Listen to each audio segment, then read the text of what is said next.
حضرت مولانا محمد ہارون سنابلی میرٹھی حفظہ اللہ خطاب فرمائیں گے۔ آپ کا تعلق مغربی یو پی سے ہے اور ضلعی جمعیت اہل حدیث مغربی یو پی کے آپ ناظم اعلیٰ ہیں۔ صوبائی جمعیت اہل حدیث مغربی یو پی کے آپ ناظم اعلیٰ ہیں۔ ہم سب کو معلوم ہونا چاہیے کہ یو پی کو دو حصوں میں تقسیم کیا گیا ہے، مشرقی یو پی اور مغربی یو پی۔ مغربی یو پی کے آپ ناظم اعلیٰ ہیں۔ دعوتی تبلیغی پروگراموں میں آپ کی شرکت ہوتی رہتی ہے اور آپ کا خطاب ولولہ انگیز ہوتا ہے۔ قرآن و سنت کی روشنی میں مولانا خطاب فرمائیں گے۔ ہم مولانا کے بھی شکر گزار ہیں کہ آپ یہاں تشریف لائے ہیں اور اپنے خطابات سے نواز رہے ہیں۔ جناب مولانا محمد ہارون سنابلی میرٹھی حفظہ اللہ، آپ کا وقت 45 منٹ کا ہے۔ الحمد لله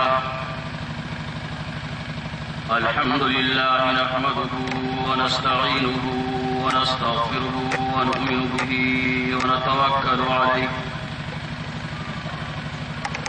ونعوذ بالله من شرور أنفسنا ومن سيئات أعمالنا من يهده الله فلا مضل له ومن يضلل فلا هادي له ونشهد أن لا إله إلا الله وحده لا شريك له ونشهد أن محمدا عبده ورسوله أما بعد فأعوذ بالله من الشيطان الرجيم بسم الله الرحمن الرحيم واعتصموا بحبل الله جميعا ولا تفرقوا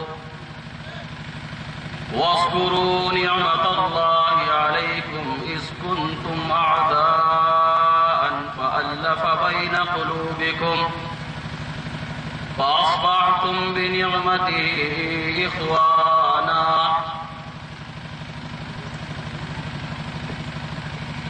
بڑی ہی قابل قدر شخصیت ہماری صوبائی جمعیت اہل حدیث مشرقی یو پی کے امیر حضرت مولانا شہاب الدین مدنی صاحب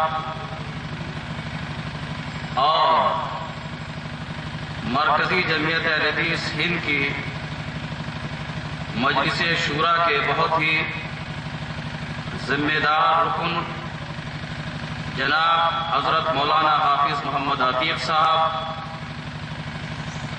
بہت ہی ذی علم اور میرے استاذ جن کی بہت ہی عالمانہ تقریر ابھی آپ سماعت فرما رہے تھے، حضرت مولانا عبد المنان صاحب سلفی، دیگر علماء کرام، اسلامی اور ملی بھائیوں، وہ حضرات جنہوں نے اس جلسے کو منعقد کیا ہے، حافظ محمد الیاس صاحب، نجم بھائی صاحب، انعام بھائی صاحب اور آپ کے جانے پہچانے نیتا محمد عرفان صاحب۔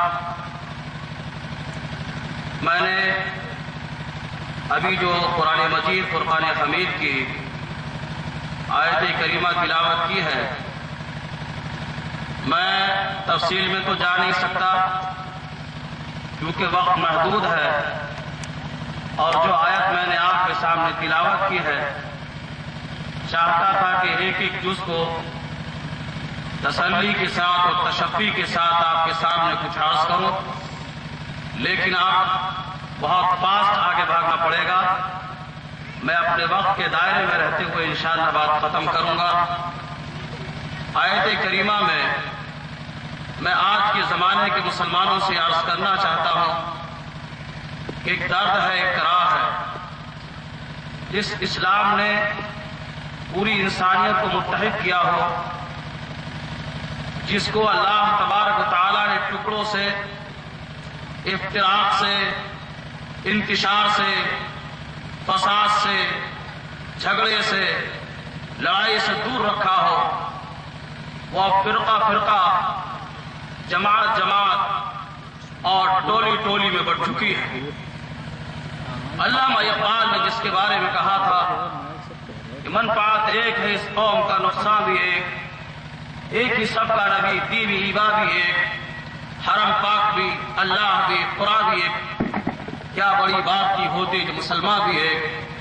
فرقہ بندی ہے کہیں اور کہیں ذاتیں ہیں، کیا زمانے میں پنپنے کی یہی باتیں ہیں۔ میرے بھائیوں، آج اگر پوری دنیا کا مشاہدہ کیا جائے تو اسلام ایک پلیٹ فارم پر ہے اور دنیا کے سارے باطل مذاہب، چاہے آج کی یہودیت ہو، عیسائیت ہو، مجوسیت ہو، یا آپ کے ملک میں ہندوازم کے نام سے جو بھی مذہب جانا جاتا ہے، ایک دوسرے پلیٹ فارم پر کھڑے ہیں۔ یہ اسلام اکیلا ہے اور دیگر مذاہب اپنے آپ میں ایک جگہ سمٹ کر متحد ہو گئے، اور صرف اتنا نہیں ہوا ہے بلکہ اسلام جہاں ایک طرف اکیلے کھڑا ہے، وہیں پوری دنیا کے مذاہب اپنی پوری طاقتوں کے ساتھ، آج امریکہ ان کے ساتھ ہے، فرانس ان کے ساتھ ہے، برطانیہ ان کے ساتھ ہے، رشیا ان کے ساتھ ہے، سپر پاور ان کے ساتھ ہے، دنیا کی ساری ایجادات، ٹیکنالوجی کا پورا نظام، میڈیا کا پورا نظام، نیٹ کی ساری سہولتیں سب مل کر اسلام کے خلاف استعمال کر رہے ہیں۔ اور یہ اسلام کا ماننے والا مسلمان آج بھی یہ بولتا ہے کہ یہ شیعہ ہے، نہیں، یہ سنی ہے، یہ حنفی ہے، یہ شافعی ہے، یہ مالکی ہے، یہ حنبلی ہے، یہ دیوبندی ہے، یہ بریلوی ہے، یہ نقشبندی ہے، یہ چشتی ہے، یہ سہروردی ہے، یہ قادری ہے، ایسی دین کی چھیرم چھاری میں لگا ہوا ہے کہ سچا اسلام، میں کہتا ہوں کہ آنسو رو رہا ہے۔ اسلام جسے اللہ تبارک و تعالیٰ نے پوری دنیا کا ایک نظام بنا کر، دستور بنا کر، ہدایت بنا کر، پوری دنیا کے لیے ایک منہج اللہ تبارک و تعالیٰ نے دیا تھا، آج عقائد کا باب دیکھیے، عبادات میں نماز دیکھیے، روزہ دیکھیے، حج دیکھیے، زکات دیکھیے، وہی مسلمان اپنے آپ میں ہرا پڑا ہے، ٹوٹ رہا ہے، پچھڑ رہا ہے۔ تعلیم کا میدان جہاں پوری دنیا آج چاند اور سورج پر نہ جانے کن کن سیاروں پر جانے کی تیاری کر رہا ہے، مسلمان اتنا پچھڑ گیا، اتنا پچھڑ گیا کہ تعلیمی نظام یہ کہہ کر تو خوش ہوتا ہے کہ اللہ تبارک و تعالیٰ نے جو قرآن نازل فرمایا اس کی شروعات اللہ نے نماز سے، روزہ سے، حج سے، زکات سے، حلال و حرام سے نہیں کی، بلکہ اللہ نے فرمایا غار حرا میں نبی کو پیغام آیا، انسانیت کو اللہ کا پہلا حکم آیا، اقرأ باسم ربک الذی خلق، خلق الانسان من علق، اقرأ وربک الاکرم الذی علم بالقلم علم الانسان ما لم یعلم۔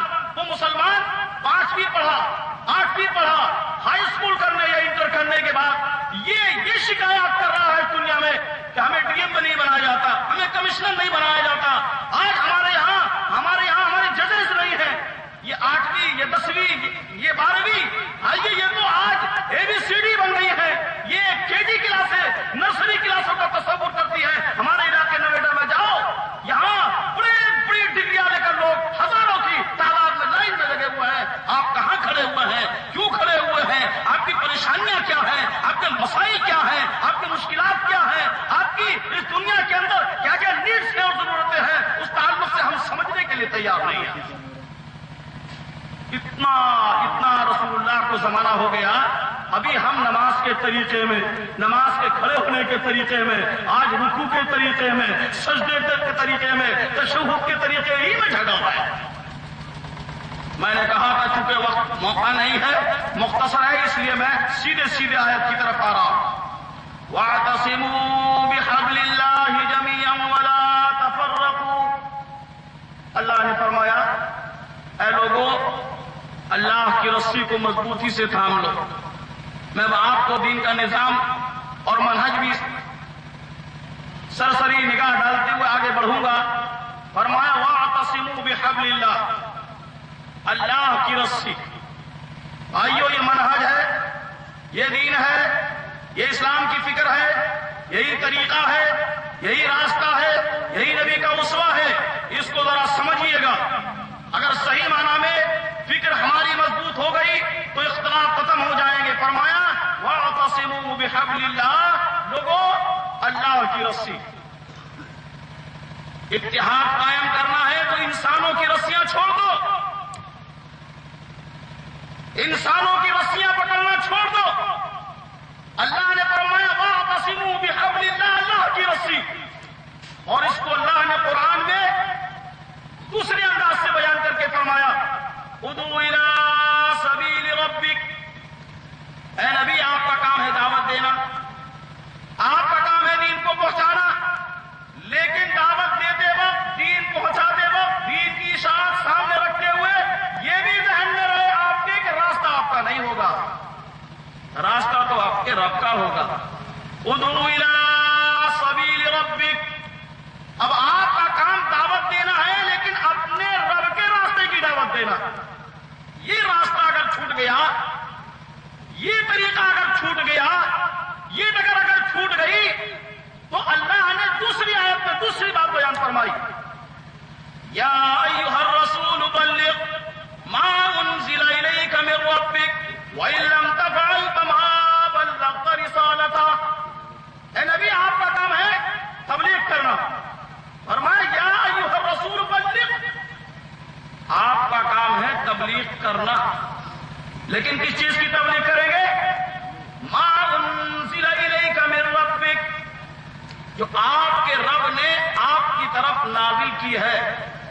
وقت مختصر ہونے کی وجہ سے میں اب آپ کو کیا نازل کیا اس تفصیل میں نہیں جاؤں گا, صرف یہ بتاؤں گا کہ اللہ تعالیٰ نے قرآن نازل فرمایا اور احادیث کو بھی جگہ جگہ بتایا. اور یہ معلقہ قرآن نے وما ينطق عن الهوى ان هو الا وحی یوحی, یہ نبی بھی اپنی زبان سے کچھ نہیں بولتا, یہ تو وہی بولتا ہے جو اللہ نازل کرتا. تو کیا بیان کیا؟ یا ایھا الرسول بلغ ما انزل الیک من ربک وان لم تفعل فما بلغت رسالتہ. دیکھیے کتنی بڑی بات اللہ نے بیان کر دی رسول اللہ کے لیے. اگر آپ ایسا نہیں کریں گے, جو دین ہم نے دیا, جو ہم نے نازل کیا, جو آپ کو شریعت ہم نے سونپی ہے, جو قرآن ہم نے آپ کو دیا ہے, جو ہم نے آپ کو حدیث دی ہے, اس کے علاوہ اپنی طرف سے کوئی بات بیان کریں گے تو سمجھو آپ نے رسول ہونے کا حق ہی ادا نہیں کیا. اور قرآن میں جگہ اللہ تعالیٰ نے وَلَوْ تَقَوَّلَ عَلَيْنَا بَعْضَ الْأَقَاوِيلِ اس طرح کی آیات بیان کر کے فرمایا کہ ہم آپ کی شریعت تک کاٹ ڈالیں گے اگر ایسا کریں گے. تو کیا فرمایا وَاعْتَصِمُوا بِحَبْلِ اللَّهِ, اللہ کی رسی. اور آگے کیا فرمایا؟ حبل فرمایا, رسیاں نہیں فرمایا. اگر سوچ ہے, سمجھ ہے, فہم ہے, ادراک ہے, بصیرت ہے ہمارے اندر تو کیا فرمایا؟ رسی. رسیوں کا ذکر نہیں کیا اللہ تعالیٰ نے. اور نبی پاک نے اس کو بہت ہی تسلی سے صحابہ کو سمجھایا. ایک روز آپ نے ایک سیدھی لائن کھینچ دی اور ایک حدیث میں آتا ہے آپ نے 2 لائنیں اپنی دائیں طرف کھینچی اور 2 لائنیں آپ نے اپنی بائیں طرف کھینچی. ایک حدیث میں آتا کچھ لائنیں آپ نے بائیں طرف کھینچی اور کچھ لائنیں آپ نے اپنی دائیں طرف کھینچی. وَأَنَّ هَذَا صِرَاطِي مُسْتَقِيمًا فَاتَّبِعُوهُ وَلَا تَتَّبِعُوا السُّبُلَ فَتَفَرَّقَ بِكُمْ عَن سَبِيلِهِ. اور آپ نے اس کے بعد ایک سیدھی لائن کھینچنے, دائیں اور بائیں کھینچنے کے بعد قرآن کی آیت پر یہ فرمایا یہ سیدھی لائن جو ہے وَأَنَّ هَذَا صِرَاطِي مُسْتَقِيمًا, یہی صراط مستقیم ہے. یہ جو سیدھی لائن کھینچی گئی ہے فرمایا یہی سیدھا راستہ ہے. فَاتَّبِعُوهُ وَلَا تَتَّبِعُوا السُّبُلَ, فرمایا اسی راستے کی اتباع کرو, اس کے علاوہ دائیں بائیں جو لائنیں کھینچی گئی ہے, راستے بنائے گئے